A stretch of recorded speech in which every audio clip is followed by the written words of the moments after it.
వరకు మిస్ అయిన అమ్మాయిల కేసెస్ మనం అనేకంగా చూసి ఉండొచ్చు. అయితే జనవరి 25 అంటే ఈ సంవత్సరంలోనే సంక్రాంతి పండుగ తర్వాత జరిగిన మిస్సింగ్ కేసులు అనేకంగా ఉన్నప్పటికీ కొన్ని కేసెస్ మాత్రం మనం ఇప్పటికీ గుర్తు తెచ్చుకున్నా కూడా కొంచెం భయానికి గురి అవుతూ ఉంటాం. వెడిలో వణుకు పుట్టిస్తూ ఉంటారు. అసలు మిస్సింగ్ కేసు ఏంటి, వణుకు పుట్టించడం ఏంటి అనుకుంటున్నారా? జనవరి 18, 2025 అంటే ఈ సంవత్సరంలోనే మొదటి నెల 18వ తారీఖు ఒక మిస్సింగ్ కేసు. మీర్పేట్ పోలీసులందరికీ కూడా ఇది జస్ట్ నార్మల్ మిస్సింగ్ కేసే అనుకున్నారు. 18వ తారీఖు ఒక తల్లిదండ్రులు వచ్చి మా కూతురు కనిపించట్లేదు, తనకి పెళ్ళయింది, 2 పిల్లలు కూడా ఉన్నారు అంటూ కూడా పోలీసులకు కంప్లైంట్ ఇచ్చారు. ఇప్పటికే ఈ కేసు ఏంటి అనేది మనందరికీ కూడా తెలిసే ఉండొచ్చు. మీర్పేట్ గురుమూర్తి మర్డర్ ఇష్యూ. ఈ పేరు వింటేనే చాలామంది వైఫ్లు భయపడుతున్నారు. ఆర్మీ జవాన్లు సైతం ఈ విధంగా చేస్తారా అనే విధంగా ఆలోచించాల్సిన పరిస్థితి కనిపిస్తుంది. మనకి ఎక్కడైనా సేఫ్టీ ఉంది అంటే అది పోలీసుల దగ్గర అండ్ ఆర్మీ జవాన్ల దగ్గర. ఆర్మీ అంటే ఎక్స్ ఆర్మీగా ఉన్న గురుమూర్తి ఇంతటి అఘాయిత్యం చేశాడా అనే విధంగా మాత్రం మారిందని చెప్పొచ్చు. అయితే వెంకట మాధవి 18వ తారీఖు కనిపించట్లేదు అంటూ కూడా వాళ్ళ తల్లిదండ్రులు ఇద్దరు కూడా మీర్పేట్ పిఎస్కి కంప్లైంట్ ఇవ్వడం జరిగింది. ఆ రోజు అసలు ఏం జరిగింది అంటే వాళ్ళ తల్లిదండ్రులు వెళ్ళి మా కూతురు 16వ తేదీ నుంచి కూడా కనిపించట్లేదు, మాకు మా అల్లుడు మీద అంటే గురుమూర్తి మీద అనుమానంగా ఉంది అంటూ కూడా తల్లిదండ్రులు ఇద్దరు కూడా మీర్పేట్ పోలీస్ స్టేషన్కి వెళ్ళి కంప్లైంట్ ఇవ్వటం జరిగింది. ఆ కంప్లైంట్ కాపీ కూడా ఇప్పుడు మన దగ్గర ఉంది, ఇక్కడ మనం చూడొచ్చు. ఇది జరిగి 1 year అయినప్పటికీ కూడా ఇది 1 year అయినా కూడా ఇప్పటి వరకు కూడా చాలా మందికి భయానికి గురి చేస్తుంది, వెడిలో వణుకు పుట్టిస్తుందని చెప్పొచ్చు. అయితే వీళ్ళు ఇందులో పెట్టింది ఏంటంటే 16వ తేదీ మధ్యాహ్నం 1:30 గంటలకు 1:30 మా కూతురు కనిపించట్లేదు అంటూ కూడా మా అల్లుడు మాకు ఫోన్ చేశాడు. చుట్టుపక్కల మొత్తం కూడా వెతికాడు. 16వ తేదీ కనిపించలేదు. ఆ తర్వాత చుట్టుపక్కల వెతికాము, సీసీ ఫుటేజ్ వెతికాము, బంధువుల ఇంట్లో ఉందేమో అని వెతికాము. ఎక్కడ చూసినా కూడా తన భార్య అంటే వెంకట మాధవి లేకపోవడంతో తల్లిదండ్రులకి ఫోన్ చేశాడు. మరి తల్లిదండ్రులు ఊరుకున్నారా? వెంటనే అతని మీదే అనుమానం ఉంది అంటూ కూడా పోలీస్ స్టేషన్లో కంప్లైంట్ ఇవ్వటం జరిగింది. వెంటనే పోలీసులు రంగంలోకి దిగారు.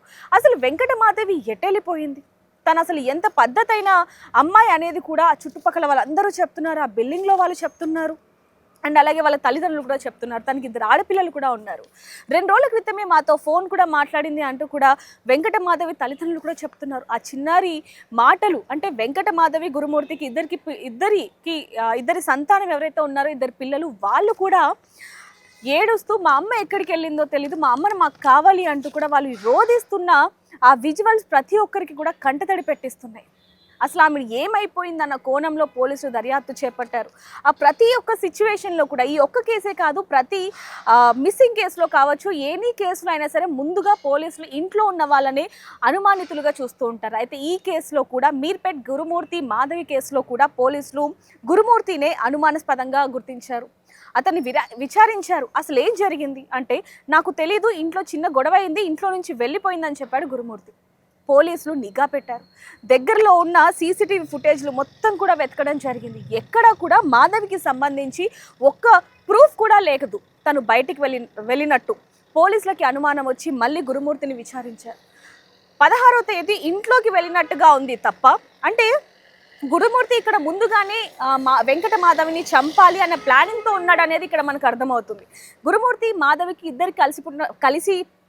ఇద్దరికి పుట్టిన సంతానం ఏదైతే ఉన్నారో 2 పిల్లల్ని వాళ్ళ అక్క వాళ్ళ ఇంట్లో ఉంచాడు గురుమూర్తి.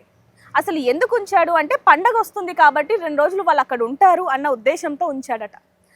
అక్కడ పిల్లల్ని వదిలేసి ఇంటికి వచ్చిన తర్వాత ఇద్దరి మధ్య ఒక గొడవ. ఎలాంటి గొడవ అంటే తనని గోడకేసి నొక్కాడు, గొంతు నులిమి చంపేశాడు. ఆ శవాన్ని ఏం చేయాలో అర్థం కాక రంపంతో కోశాడు. కాళ్ళు, చేతులు, మొండెం అన్నిటినీ కూడా నరికేసి కొన్నిటిని రోల్లో దంచాడు, మరికొన్నిటిని ఉడకబెట్టారు.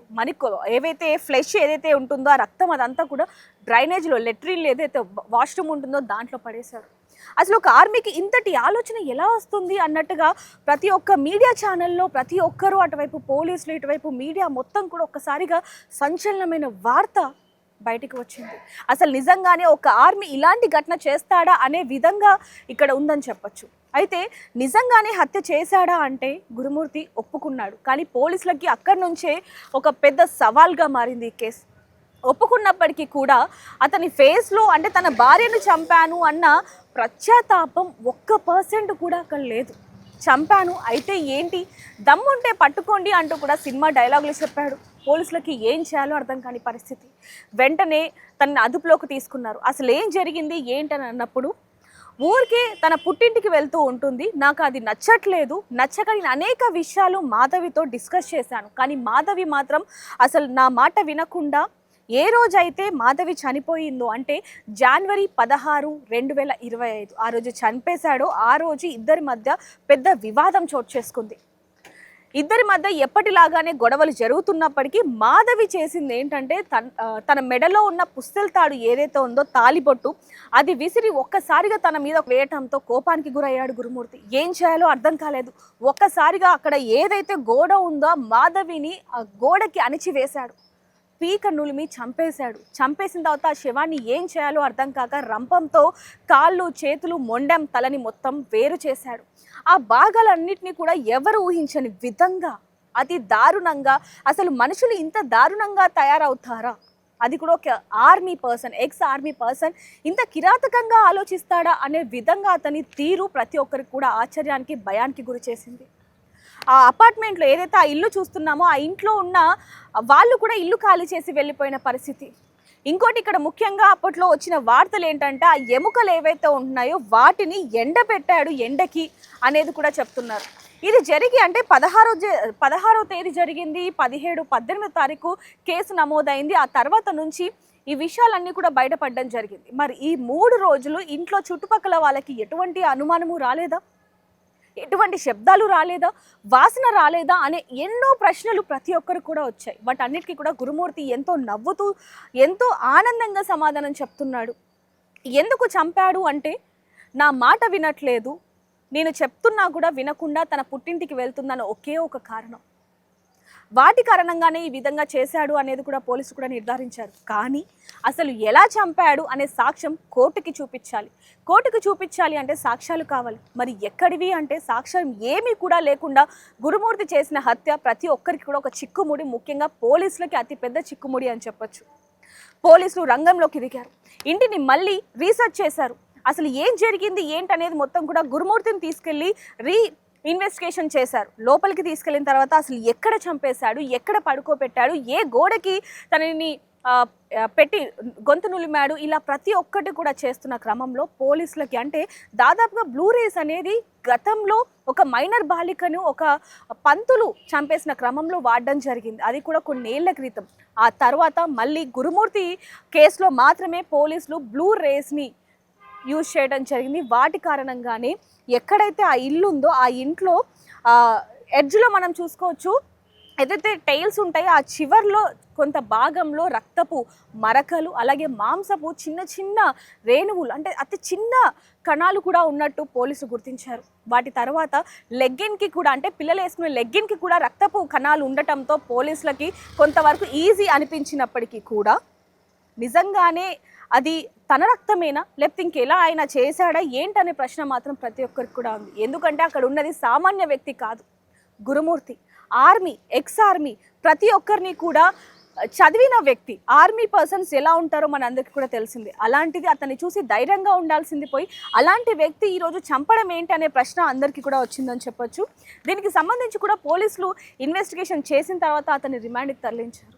కానీ ఆ తల్లిదండ్రులకి తీరని బాధని మిగిల్చాడు ఈ గురుమూర్తి. తన భార్య ఎంత చక్కగా ఉందో, అసలు ఎప్పుడు కూడా అలా బిహేవ్ చేయని వ్యక్తి ఒక్కసారిగా ఎందుకు ఈ విధంగా చేశాడు అనేది మాత్రం ప్రతి ఒక్కరికి ఉన్న ప్రశ్న అని చెప్పొచ్చు. ఈరోజు ఆ ఇద్దరు పిల్లలు కూడా అనాథలైన పరిస్థితి. ఒకవైపు నుంచి ఎవరైతే గురుమూర్తి ఉన్నాడో అతను ఇప్పుడు జైల్లో ఊసలు లెక్క పెడుతున్నాడు. మరోవైపు తన తల్లి లేకపోవడంతో తన తల్లి అమ్మ నాన్న ఎవరైతే ఉన్నారో వాళ్ళ దగ్గర ఆ పిల్లలు అనాథల్లా బతుకుతున్న పరిస్థితి కనిపిస్తుంది. ఎవరైనా సరే తల్లిదండ్రులు ఒక తప్పు చేస్తున్నారు అంటే ఖచ్చితంగా పిల్లల భవిష్యత్తు గురించి ఆలోచించాలి. ఆలోచించక ఈరోజు ఎంతోమంది పిల్లలు అనాథలుగా అనాథాశ్రమంలోనో లేకపోతే చుట్టాలింట్లోనో బిక్కుమంటూ రక్షణ లేకుండా ఏడుస్తున్న పరిస్థితి మనకు కనిపిస్తుంది. ముఖ్యంగా తల్లి ఇచ్చిన కంప్లైంట్ ప్రతి ఒక్కరికి కంటతడి పెట్టిస్తుందనే చెప్పొచ్చు. ఇదంతా కూడా వెంకటేశ్వర కాలనీ, జిల్లెలగూడ, రాచకొండ కమిషనర్ డిస్టిక్లో అయితే చోటు చేసుకుందని చెప్పొచ్చు. పోలీసులకు మాత్రం ఇది ఒక కేసు పెద్ద సవాల్గానే మారినప్పటికీ కొద్ది రోజుల్లోనే ఈ చిక్కుముడిని విడిచి కోర్టు ముందుకైతే ఉంచడం జరిగింది. అయితే ఇప్పుడు ఈ స్టోరీ అంతా చెప్పడానికి గల కారణం ఏంటి అంటే ఈరోజు తాజాగా గురుమూర్తికి సంబంధించిన ఒక వార్త మీడియాలో బాగా హల్చల్ అయింది. ఏంటి అంటే గురుమూర్తి వెంకట మాధవిని చంపడానికి గల రీజన్ కేవలం తన మరదలతో గురుమూర్తికి వివాహేతర సంబంధం ఉంది. అనేక విషయాల్లో కూడా వెంకట మాధవికి అండ్ అలాగే గురుమూర్తికి ఇద్దరికి మధ్య కూడా అనేక విషయాల్లో గొడవలు జరిగాయి, విభేదాలు జరిగాయి, కొట్టుకున్నారు.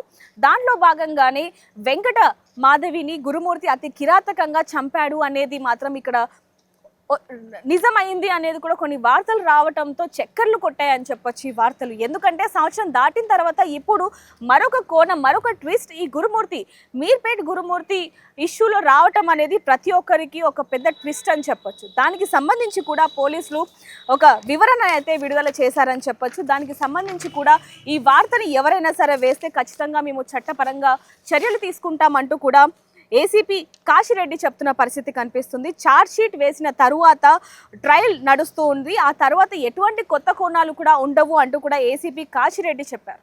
మరి దీనికి సంబంధించి ఏదైతే గురుమూర్తి తన భార్య మాధవి ఉందో ఈ కేసులో ఎటువంటి ట్విస్ట్లు కూడా లేవు, ఎలాంటి ప్రచారం కూడా చేయొద్దు అంటూ కూడా మీడియాకి లేఖ రాశారు. మీడియాకి ఒక పోస్ట్ని అయితే ఇవ్వటం జరిగింది. దీన్ని బట్టి మనకు అర్థమవుతుంది మీర్పేట్ మర్డర్ ఇష్యూలో, మాధవి మర్డర్ ఇష్యూలో కేవలం గురుమూర్తిని హత్య చేశాడు. దానికి గల కారణం కూడా ముందు నుంచి కూడా తన మాట వినట్లేదు, కొంచెం అనుమానం ఉంది కాబట్టి కేవలం దాని మూలంగానే హత్య చేశాడు అనేది మాత్రం నిర్ధారణ అయింది. ఇప్పుడు వచ్చిన వార్తలు ఎలాంటివి కూడా వాస్తవం కాదు అంటూ కూడా ఏసీపీ కాశిరెడ్డి చెప్తున్నారు. కాబట్టి దాన్ని బట్టి ఈ కేసు ఇంతటితో ముగిసిపోయిందని చెప్పొచ్చు. కానీ పోలీసులు మాత్రం మరీ చెప్తున్నారు ఎటువంటి ఆవేశంలోని ఎటువంటి హత్యలు చేయొద్దు.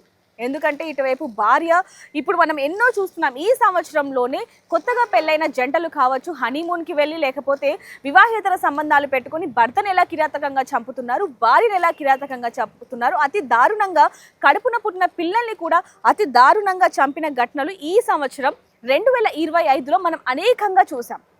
అంతేకాకుండా మైనర్ పిల్లల మీద దాడులు కూడా చూసాం. మరి ఈ సంవత్సరం ఎండింగ్ అయిపోతుంది కాబట్టి ఎలాంటి దారుణాలు చూస్తామనేది కూడా తెలియాల్సింది. కానీ ఇలాంటి గురుమూర్తి లాంటి వాళ్ళు ఎవరైనా ఉంటే ఖచ్చితంగా వాళ్ళకి కఠినంగా శిక్ష పడాలి అనేది మాత్రం అప్పట్లో అందరం కూడా ఎంతగానో కోరుకున్నాం. ఎందుకంటే మాధవి ఎంత చక్కగా ఉంది, ఎంత అందంగా ఉంది, ఆ ఇద్దరు పిల్లలతో ఎంతో ఆనందంగా ఉండాల్సిన మాధవి ఆ విధంగా ముక్కలుగా అయిపోయి ఏ తల్లిదండ్రులకు కూడా అలాంటి నరకయాతన రాకూడదు. ఎందుకంటే చనిపోయిన తర్వాత మృతదేహాన్ని చూసి అయినా ఏడ్చే ఆ హక్కు కూడా ఇవ్వలేదు అంటే మరి గురుమూర్తిని ఏ విధంగా శిక్షించాలి అనేది ఇప్పటికీ కూడా ఎంతో మంది కింద కామెంట్స్లో రాస్తూ ఉన్నారు. మరి మీకేమనిపిస్తుంది ఈ కేసుకు సంబంధించి అనేది కూడా కింద కామెంట్స్లో రాయండి. మరి గురుమూర్తికి సంబంధించి పోలీసులు వేసిన శిక్ష కరెక్టేనా, లేకపోతే ఏ ఇతర మీరేమనుకుంటున్నారు అనేది. ఎందుకంటే తన భార్యను అతి కిరాతకంగా చంపాడు. మాధవి తల్లిదండ్రులకి చివరి చూపు కూడా లేకుండా చేశాడు. అతను చెప్పిన మాటలు 1-2 కాదు. ఆ ఫ్లెష్ ఏదైతే ఉందో దాన్ని డ్రైనేజ్లో పడేశానని చెప్పాడు, లెట్రిన్లో పడేశానని చెప్పాడు. 2 సార్లు ఏదైతే అక్కడ దగ్గరలో ఉన్న జిల్లేలుగూడ చెరువు ఏదైతే ఉందో దాంట్లోనే ఆ ఫ్లెష్కి సంబంధించిన ఎముకలు కావచ్చు, లేకపోతే ఆ మాంసానికి సంబంధించినవి కావచ్చు, అవన్నీ కూడా 2 సార్లు బకెట్తో తీసుకువెళ్ళిన ఆనవాళ్ళను గుర్తించడం ద్వారానే ఈ కేసు ముందుకు వచ్చింది. ఇటీవల జరిగిన అన్ని కేసెస్లో కూడా సీసీటీవీ ఫుటేజ్ అనేది ఎంత కీలకం అనేది మనం చూస్తున్నాం. కాబట్టి ఇంటి ముందు ఖచ్చితంగా సీసీటీవీ ఫుటేజ్ మాత్రం ఉండాలి అనేది అతి కీలకమైనది. కాబట్టి ఈ కేసులో గురుమూర్తికి వచ్చిన పడిన శిక్ష కరెక్టేనా కాదా అనేది మీరేమనుకుంటున్నారు అనేది కింద కామెంట్ చేయండి. మరిన్ని వార్తల కోసం చూస్తూనే ఉండండి బిగ్ టీవీ.